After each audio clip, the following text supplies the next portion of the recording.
ये तो अल्लाह वालों की बड़ी नजरों का काम होता है। हमें इन उलमा, इन हुफ़ाज़, इन अकाबिरीन, इन मुफ्तियाने किराम के नजरों के सामने हर वक्त रहना चाहिए। इनकी नजर न जाना हमारे बिगड़े हुए किस काम को कबूल रसूल जाते हैं।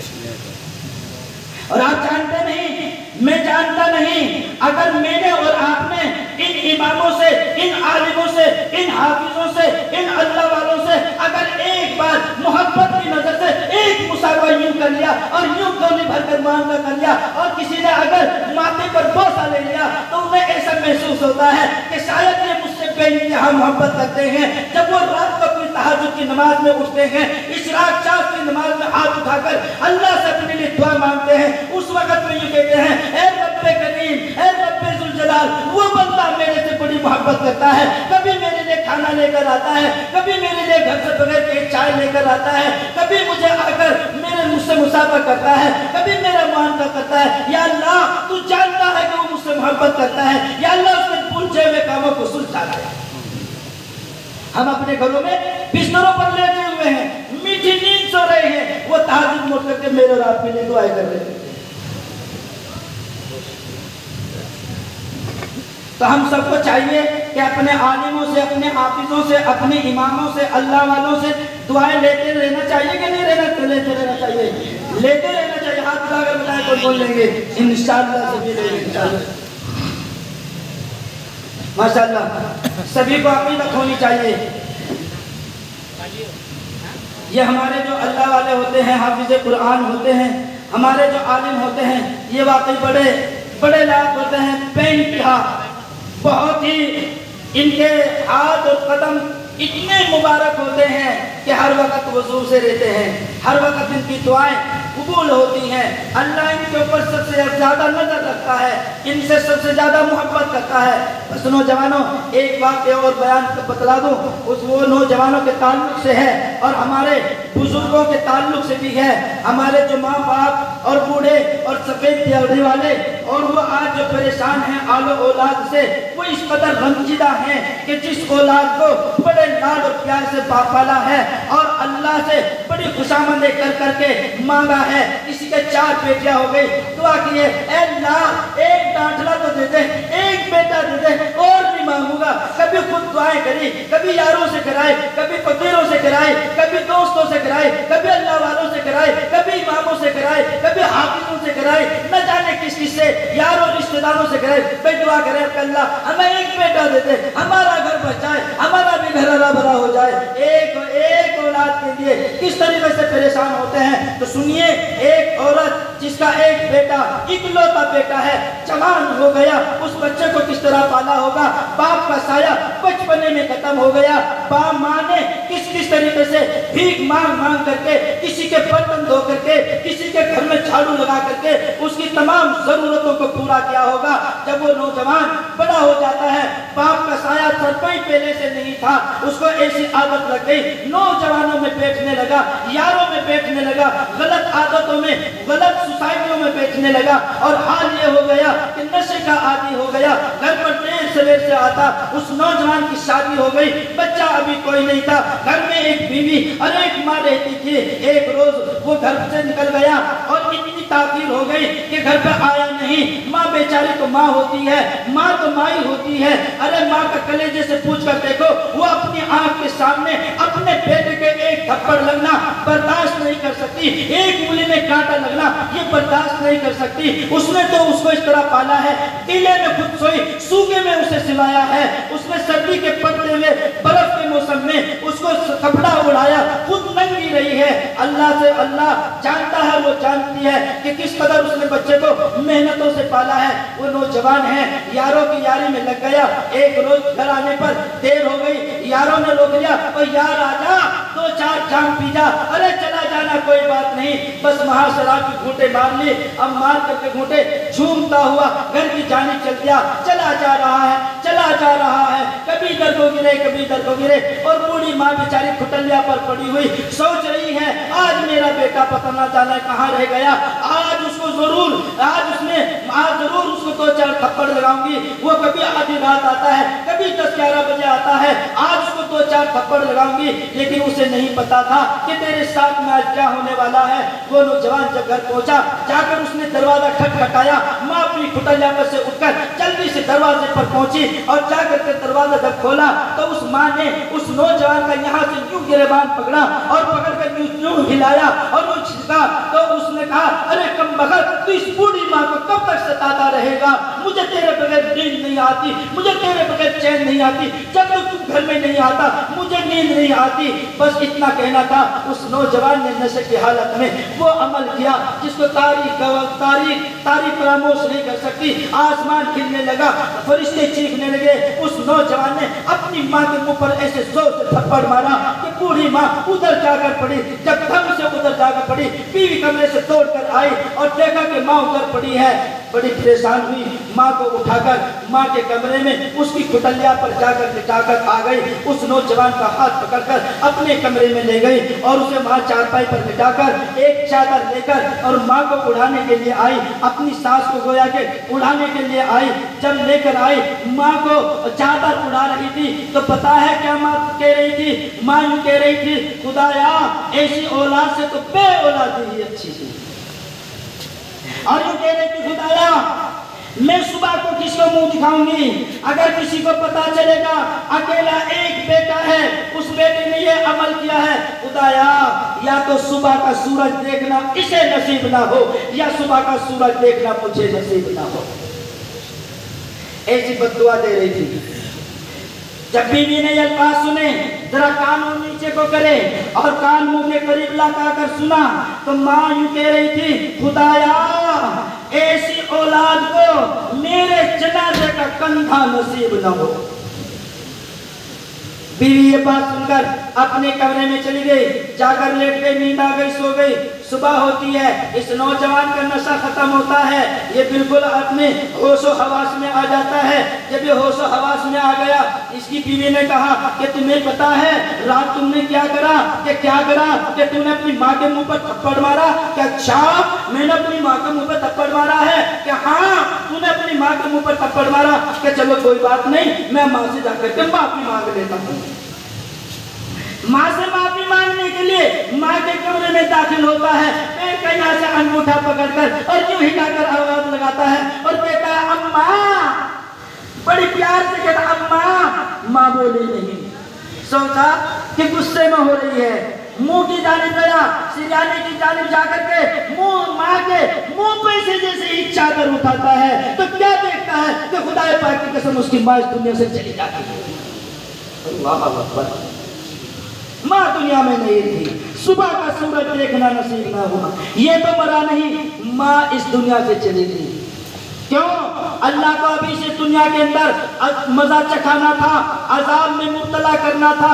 अब क्या होता है, जब ये नौजवान वहाँ खड़ा खड़ा रोता है, यार रिश्तेदारों को इत्तला देता है, यार रिश्तेदार आ जाते हैं। इस नौजवान के पैर के अंगूठे में एक खाज लगती, यहाँ यूं एक दाना बन जाता है, उसको खुजलाते खुजलाते एक जख्म बन जाता है। जख्म इतना शदीद बना, इतना बड़ा हो गया, बर्दाश्त ना हुआ। तबीबों को, हकीमों को बुलाया, पट्टी कराई, दवाई खाई, कोई आराम न मिला। किसी ने मशवरा किया, किसी बड़े डॉक्टर को दिखला दें, किसी अस्पताल में ले गए। डॉक्टर ने वहां से मशवरा दे दिया कि भाई इनका तो चेकअप किया जाएगा, इसका पता लेना पड़ेगा, वरना ये पैर गल सकता है, ये टांग गल सकती है, इसका तो अभी चेकअप करना पड़ेगा।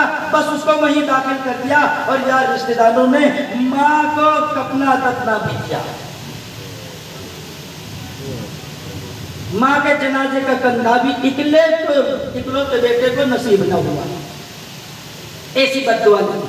अब आगे क्या होता है, जब इसका वहाँ पर इलाज मुआवजा चल रहा है, जमा पूंजी सब खत्म हो गई, यहाँ तक के मकान भी गया, इलाज न हुआ, आराम न हुआ, यहाँ तक के अस्पतालों ने बाहर निकाल दिया, फीके मांग मांग कर इलाज कराने लगा, फिर भी इलाज न हुआ। तो एक रोज स्टेशन के करीब कहीं भीख मांग रहा था, उधर से कोई अल्लाह वाले गुजरे हुए जा रहे थे। इसने पीछे से चलते हुए का यूं कुर्ते का पल्ला पकड़ करके और थाम लिया। जब उन्होंने पलट कर देखा कि क्या बात है, तो इसने खुदा पाक की कसम यूं अपने हाथ में जोड़ करके कहने लगा, अल्लाह वालों, मैं तुमसे भीख नहीं मांगता, मुझे पैसे की जरूरत नहीं है, मुझे कपड़े की जरूरत नहीं, मुझे रोटी नहीं चाहिए। उन्होंने कहा तो फिर क्या चाहिए, यूं तो बता। तो इस नौजवान ने अपना यूं पाजामा, यूं कपड़ा यूं उठाया तो यूं देखा कि उसमें से खून और पीप चल रहा था, टांग में से कीड़े चल रहे थे, गोश्त खत्म हो गया था, हड्डी नजर आ रही थी। उन्होंने कहा कि ये क्या हुआ, कहीं का अजाब है कि अल्लाह वालों को सीधे पूछो, बस इतना बता दो, अगर दुनिया में मां को सताने का ये अजाब है तो आखिरत में क्या अजाब मिलेगा।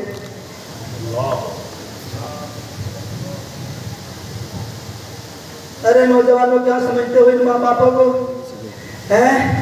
आज हमारी जवानी का टाइम आया, अगर वो हमें कोई मशवरा दे रहे हैं, बेटे घरे से न बना, अभी न बना, अभी बहन की शादी कर ले, बेटी की शादी कर ले, बाद में कर लेना, तो तुम्हें क्या पता अच्छा रिश्ता जाने का जब तक घर मकान अच्छा नहीं होगा। ओए होए, कल कयामत का दिन होगा, ऐसे नौजवानों को अल्लाह रब्बुल इज्जत जब लेन में लगाएंगे, उनके हिसाब किताब का नंबर आएगा। अल्लाह रब्बुल इज्जत फरिश्तों से कहेंगे, ओ फरिश्तों लाओ इसका अमालनामा खोल करके दिखलाओ, कितनी इसके पास नेकियां हैं, कितने इसके पास गुनाह है, जुर्म है। जब उसका रजिस्टर खोला जाएगा, न उसमें गुनाह होंगे, न उसके अंदर अनेक काम होंगे, बिल्कुल सफाया होगा, बिल्कुल कोरा होगा। ये कहेगा रब्बे करीम मेरी नमाजें कहाँ गई, मैंने तो एक भी नमाज नहीं छोड़ी, मैं तो तहज्जुद पढ़ता था, मेरी तहज्जुदें कहाँ गई, मैं रोजे रखता था, मेरे रोजे कहाँ गए, मैं ज़कात देता था, मेरी ज़कात कहाँ गई, मैंने हज किए हैं, मेरे हज कहाँ गए। या अल्लाह, मैंने तो इतना तेरी राह में खर्च किया, मैंने अपनी आधी दौलत लुटा दी, मैंने तिहाई दौलत लुटा दी, तेरी राह में खर्च कर दी, यतीमों की मदद की है, न जाने कितने गरीबों के घर से लाए हैं। अल्लाह रब्बुल इज्जत मेरे वो तमाम अमाल कहाँ गए। अल्लाह रब्बुल इज्जत फरमाएंगे, और मेरे बंदे जब तू घर में आता था, तेरा बाप तुझसे पूछता बेटे क्या कमा कर ले आया है, क्या करके लाया है, कहाँ गया था, तो तू जरा सी कसम में क्यों क्या करता था, अभी तो आया हूँ, अभी बैठने तो दो, अभी बतला दूंगा, बस इतना सट्टा तू करता था। तेरे बाप के दिल पर इतनी ठेस पहुंचती थी, जब उसके दिल पर इतनी सी जरा सी चोट लगती थी, अब उसी वक्त तेरे तमाम अमाल पर कलम फेर दिया करते थे। फरिश्तों से कहा जाएगा इसे पकड़ो जहन्नम में फेंको।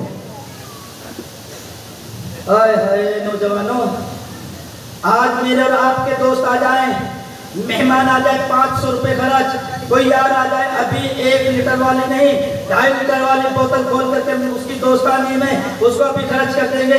लेकिन बाप बेचारा घर में पड़ा है, और उसके पास इलाज के लिए अब पैसा तो नहीं है, कमाने का लायक नहीं है, घर में बैठा हुआ खांसता रहता है, कभी तरफ से कहता है तू घर में पड़ा आराम से सोता रहता है, कभी मौका लग गया तो पूछ लिया अब्बा क्या बात है, तकलीफ हो रही है, दिक्कत हो रही है, अरे दिक्कत नहीं हो रही तो क्या खुशी में कर रहा है, सोच तो सही आखिर। जब कभी तू बाजार में जाता है, कभी बाप के लिए सेब लेकर आता है, कभी बाजार में जाता है, कभी यूं सोच कर आता है कि मेरे बाप को खांसी हो रही है, ला स्टोर से कोई टॉनिक लेता जाऊं जिससे मेरे बाप की या मेरी माँ की खांसी खत्म हो जाए। कभी सोचा अरे बाजार से ठेला भरकर पिन्नी में सामान लाता, और यूं इधर से अगर बाप इधर है माँ इधर है, इधर की साइड में यूं करी अद्दे के घर में चला गया, 2-4 उसमें से प्लेट में रखे माँ बाप के पास पहुंचवा दिया, क्या उनको तकलीफ नहीं हो रही? अरे जिन्होंने अपने मुंह में चबा कर तेरे मुंह में खिलाया, जिसने अपने मुंह में अब हालत में नहीं पहुंचाया, तेरे हालत में पहुंचाया, आज उन्हें देख करके ये बात तकलीफ नहीं हो रही, उनके दिल पर ठेस नहीं पहुंच रही होगी। बहरहाल बहुत लंबी बातें होती चली गई, बस आप हजरात को एक छोटी सी बिल्कुल 2-3 मिनट की बातें बतलाकर अपनी बात खत्म करूंगा। मोहतरम दोस्तों, आज की रात ये ऐसी रात है, ये दुआ मांगने की रात है, और अल्लाह को किताबों में लिखा है इस तरह खूब दुआएं मांगे। देखिए दुआ मांगने में रियाकारी नहीं हो सकती, कुरान करीम के पढ़ने में रियाकारी हो सकती है, रोजे के रखने में रियाकारी हो सकती है। रोजा रखा, दुनिया देखेगी रोजा रखे हुए हैं, मुंह सूख गया, मुंह पे पापड़ी आ गई, लोग देखेंगे कि हाँ रोजे से है, इसमें रियाकारी हो सकती है। कुरान करीम को जोर पढ़ रहा था कि लोग देखेंगे बड़ा शानदार पढ़ता है, इसमें रियाकारी हो सकती है। ज़कात देने में रियाकारी हो सकती है, नमाजों के पढ़ने में रियाकारी हो सकती है। अल्लाह ने फरमा दिया, और मेरे बंदे जब तू दुआ मांगे तो रो करके दिल से भी और आंखों से भी रोकर दुआ मांग। अगर तुझसे रोना ना आए, अल्लाह फरमाते हैं तू ऐसी शक्ल बना ले जैसे रोने वालों की शक्ल होती है, मैं तेरी शक्ल को ही कबूल करता लूंगा। मालूम हुआ रोने दुआ मांगने में रियाकारी नहीं। एक आदमी अपनी जिंदगी से परेशान आ गया, कर्ज इतना सर पे हो गया कि उतरने का नाम न ले, बुढ़ापा आ गया, अब उससे कमाया नहीं जाता, लेकिन कर्ज ले लेकर के घर चला लिया, बच्चों को खिला लिया, घर का सामान ले लिया।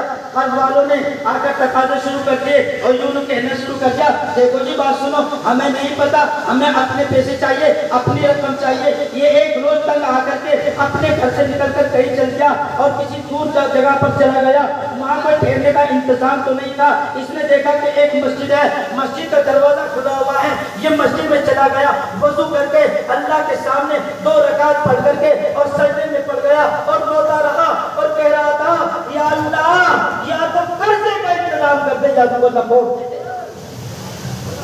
अब घर जाने को जी नहीं चाहता, ये रो रो करके फरियादें कर रहा था अल्लाह से। उसी इलाके में, उसी महल्ले में एक आदमी मालदार था, वो उस महल्ले में रहता था। उसको उसी वक्त में पेट में दर्द हुआ, गैस का अफारा हुआ, घर से उठकर चल दिया। बीवी कहने लगी, कहाँ जाते हो? कितना टहल करके आता हूँ, पेट में कुछ गैस की शिकायत बन गई, थोड़ा सा टहलूंगा तो सुकून मिल जाएगा। रात के 2 बज रहे हैं, इस वक्त में कोई तकलीफ कहाँ मिलेगा? टहलने के लिए जब बाहर निकला तो मस्जिद के सामने से गुजरने लगा। जब मस्जिद के सामने से जा रहा था, देखा कि मस्जिद में से किसी को रोने की आवाज आ रही है। ये वहां पहुंचा, जब पहुंचा उसके पीछे खड़ा हो गया तो ये सुन रहा था कि वह आदमी सजदे में पड़ा हुआ, वो बूढ़ा आदमी सफेद दाढ़ी वाला, कभी तो यूं कह रहा था, या अल्लाह तुझे सफेद दाढ़ी का वास्ता देकर, या अल्लाह तुझसे सवाल करता हूँ, या तो मौत दे दे या कर्ज का इंतजाम। बस उस नौजवान ने फौरन कंधे पर हाथ मारा, कहा क्या बात है कि मेरे पर कर्ज हो गया, मेरे पर कर्ज हो गया, कमाना मेरे बस की नहीं है। कहा कि कितना कर्ज है? कि जी इतना कर्ज है। कि कोई बात नहीं, अभी तुम ठहरो, मैं घर होकर के आता हूँ। ये अपने घर पहुंचा, इतनी रकम उठाई और फौरन मस्जिद में आया और आकर के उससे कहा कि लो भाई तुम्हारे कर्ज का अल्लाह ने इंतजाम कर दिया और ये मेरा एड्रेस है, ये एड्रेस ले लो। जब तुम्हें कभी अगर ऐसी जरूरत पेश आ जाए, ऐसी मुश्किल पेश आ जाए तो एक काम करना, इस एड्रेस पर चले आना। इन साहब ने कहा, इस बूढ़े आदमी ने कहा, देखो जी मेरी जरूरत तो इतने पैसों की है, मेरी जरूरत इस वक्त में पूरी हो गई, ये एड्रेस तुम अपने पास रखो। अगर मैं तुम्हारा एड्रेस याद रखूंगा तो उस रब्बे जुल जलाल के एड्रेस को भूल जाऊंगा। जिसने आज जरूरत पूरी करी है, जब कल जरूरत पड़ेगी तो फिर वही पूरी करेगा, तुमसे नहीं तो किसी और से करेगा। इसलिए मोहतरम दोस्तों,